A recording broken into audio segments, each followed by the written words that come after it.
para sa akin, simulan mo na kahit kung ano lang yung kaya mo muna, gaya ng ginagawa mo, bakod muna. Uy, Carla Topular, nakabili ng lupa sa Daet at planado na ang ipapatayo.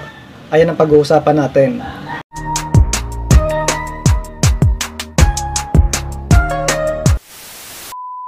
Hello guys, welcome back to my YouTube channel. Panibagong araw at panibagong reaction commentary video na naman ang ating gagawin. At bago tayo magsimula, gusto ko muna kayong batiin ng good morning, good afternoon, good evening. Kung nasa man kayo mga lokasyon ngayon, sana sa mabuti kayong kalagayan. Shoutout nga pala sa mga ka-Jomcar natin dyan, ka-Edsy, kami Chris, mga ka-Joynatics, I Love Joy International. Ayan, mega love shoutout. At mega love shoutout kay Presbyrador, Teacher M, Sir Dubilito, at suportahan natin guys ang mga Kalingap Reactor. At guys, iniimbitahan ko muna kayo na mag-subscribe sa aking munting channel para naman lagi kayong updated sa aking mga reaction commentary video. At mega love shoutout kay Ma'am Anarita Reyes. Suportahan natin guys si Ma'am Anarita Reyes, napakabuti ng puso niyan. So ayun nga guys, pag-usapan natin Carla Topular, ang pagbili niya ng lupa sa Daet ay planado na. At ayun nga, nakausap ni Kalingap Rab si Carla at nagkwento patungkol nga doon sa bagong lupa ni Carla at ikinatuwa ni Kalingap Rab. At syempre para hindi na rin mag-rent ng bahay dahil nga 10k din yung mga binabayaran monthly kung nagre-rent ka. At ayon nga kay Kalingap Rab, maganda yung ginawa ni Carla, investment. At ayon nga kay Carla na unti-unti niyang ipapagawa at ang sisimulan niya muna ay papabakuran muna dahil nga yung budget ni Carla, binabudget niya talaga. So ayon kay Carla, ayaw niya munang biglain ipagawa at ang una niya munang gagawin ay pabakuran. Anong plano mo dun sa ano? Kasi nakita ko sa sa face upload, may nag-upload na galing pa. May lupa ka dun sa ano yung dati, di ba? Opo, kuya. Ibigay sa iyo.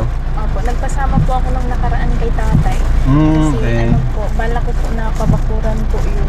Oh, stick. Papabakuran mo. Opo. Ano bang balak mo talaga dun? Bala ko din talaga po kuya na magpatayo ng bahay dito sa Daet. Kaso po is nag-iipon pa po ako. Kaya bakod na muna po. Bakod na muna. Sa bagay, kasi layo ng Tarong, di ba? Okay dun sila mama at papa mo. Pero kung ikaw, yung mga kapatid mo someday mag-aaral sa Daet, di ba? Sa halip na mag-rent ka, di ba? Kahit magpatayo ka nga ng ano, yung parang half body lang, at least may bahay ka dito sa Daet, di ba? Sayang din kuya yung gagawin. Sayang yung renta na 10k every month. Sayang talaga. Pero good ano yan, investment yan, Carla, na makapagpatayo ka ng bahay dito. Pero para sa akin, simulan mo na kahit kung ano lang yung kaya mo muna, gaya ng ginagawa mo, bakod muna, di ba? Para ano, pakunti-kunti. Binabudget ko lang din po yung savings namin kasi po baka po maubos ka agad-agad.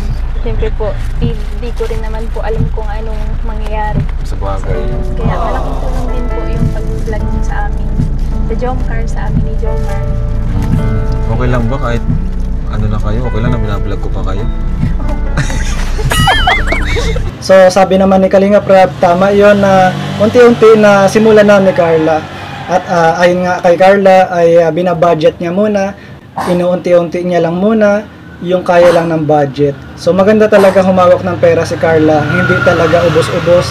Bagkus iniisip niya yung mga susunod na mga pangangailangan para may magamit pa siya. So ang gagawin lang ni Carla ay unti-unti niya munang ipapagawa at ang uunahin niya muna ay papabakuran muna. So may mga plano si Carla sa nabili niyang lupa na papatayuan niya ng bahay. Hindi naman kalakihan, yung simple lang, pero yung makakapag-stay sila kung sakaling mag-aral na rin yung mga kapatid niya para hindi na rin mamamasahe or hindi na rin sila mangungupahan dahil mahal nga daw yung upa.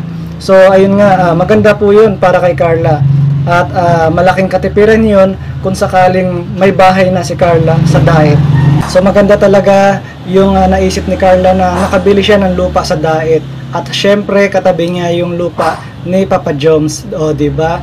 So maganda yan na magkakaroon sila ng bahay sa Daet para hindi na sila mahirapan.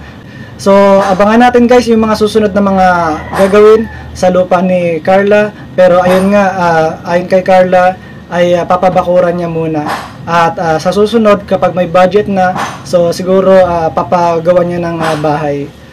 So ayun guys, supportan lang natin si Carla Topular, mga vlogs niya at saka live niya. Supportan din natin si Papa Joms sa kanyang pagcha-charity at tuloy lang ang support sa Jomcar. So ayun lang guys ang aking reaction video for today at magkita-kita ulit tayo sa next kong video. Thank you for watching!